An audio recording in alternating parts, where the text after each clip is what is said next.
For 4 years, we've started each other's ideas and have finished each other's sentences. This is one of the most fertile intellectual collaborations that I've experienced. Since Dan has given you such a good start, I'm just going to show you a few pictures. You can see that this space was fragmented, these layers of history, disconnected and disturbed. There were 2 buildings that remained from the prison, one in the far right and one in the far left in the upper panel. And while it looks flat, it actually had a dramatic ridgeline running down the center of it. At the interview for this, I can tell you this, when I got in the car leaving the interview, I called my marketing director and I said, Ilana is a total bust. Total bust, wasted my time. First plane home, please, after a drink. And by the time I was at the airport, Dan called me and said, come back. The reason I had that feeling was Larry Wheeler, the director of the museum, started arguing with me in the interview. And this is a very relevant story. And he was talking about the beautiful way in which Dan and Walt had brought nature into the gallery and how we would now take the gallery into nature. And what I said to him, I just made it up on the spot. I said, Larry, yes, curators understand art. They know it better than me. They will always know it better than me. But the curators bring a tyranny to how we experience art. And that tyranny is the lens through which they want us to see it and to feel it and to think about it. But if today we had 12 Girl Scouts and I gave each one of them an iPad and I said, girls, in 1 hour we're going to have pizza. Take your iPad, run around the museum, take pictures, Google, do whatever you want. You're each going to make a presentation about the color red. And you can just imagine what would happen. They would run around, they'd be giggling, they'd be taking pictures. They would come back and make a presentation, mostly made up, but it would be their experience that they were sharing. And I said, this is what we need to do with this site. We need to bring the act of experiencing museum in shared space into nature.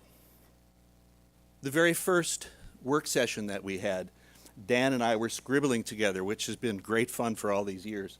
And very quickly we came up with a basic idea of connecting to the city on Blue Ridge Road and extending space somehow into this beautiful meadow, and then connecting north and south along an axis which didn't exist from one end of the site, the museum, to the other, because these were really very disconnected. The seminal moment as we came up with the design, these are just technical sections, but on the right you'll see a little triangle with a line in it. We came up with the idea of using an edge that would establish precision of landscape along the edge of the road, so that when you drove past this site, which was a big mess today, you would suddenly realize there was something different. The kind of detail, the kind of scale that a museum could and needed to accomplish that a parks department would never attempt. And that idea of precision took over the genesis of the design. So we became fascinated with how we could carry that precision into the site. It's really a sectional problem. Is how do we bring the city into this big patch of nature and its beautiful horizon? And you can interpret these as you like, but we got very detailed with this idea of how we could take old ideas of landscape abstract landscape, ideas of parterre, ideas of procession and axis, ideas of promenade, ideas of layer, and put them together in one place that would support the idea that this was museum space. This is an outdoor gallery, but it's also nature, but it's also open-ended for you to experience however you want, and for you to experience alone or in groups.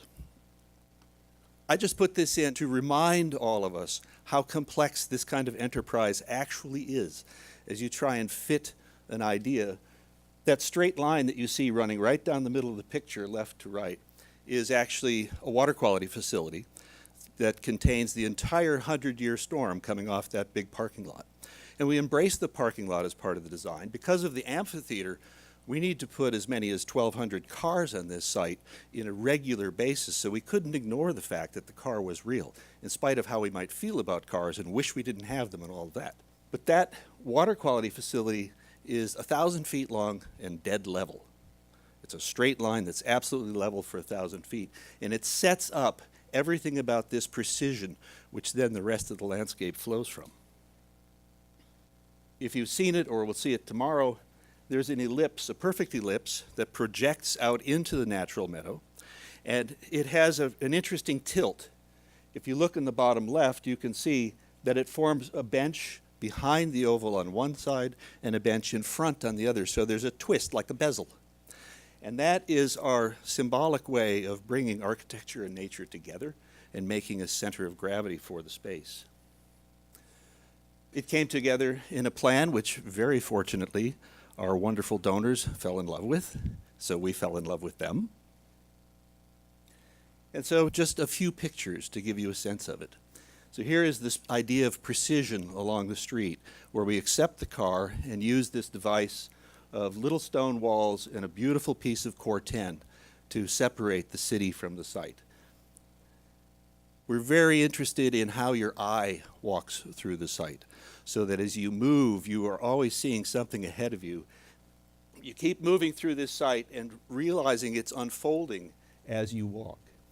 And then, in a really great collaboration with George Stanziel and Michael Batts from Stewart, we developed a planting scheme which sets an intentional contrast of form and texture to the sculpture of the landscape itself, which makes it much more interesting, much softer, but as you can see, the sculpted spaces become more pure and vivid, the softer spaces become more relaxed. We were also very concerned with just the scale of space, so look at how big the view is on the lower right. This is the only place in the county where you're standing right there at the tip of the oval is the high point of this county, the very highest point. So you're able to look out over the horizon without seeing a single building. We thought that was pretty special when you saw the loss of open space that we've heard about earlier this morning. To be able to give people the sense that you could just come here and relax. And I've never been to this site in the last year and a half that there wasn't somebody sitting in that edge looking at that view. And then one of the coolest things about our collaboration is while we were still scribbling, I said to Dan, and I want 2 plents of heads right here, and I want a Desuvero right there. And he went out and he did it. So this has been a wonderful project.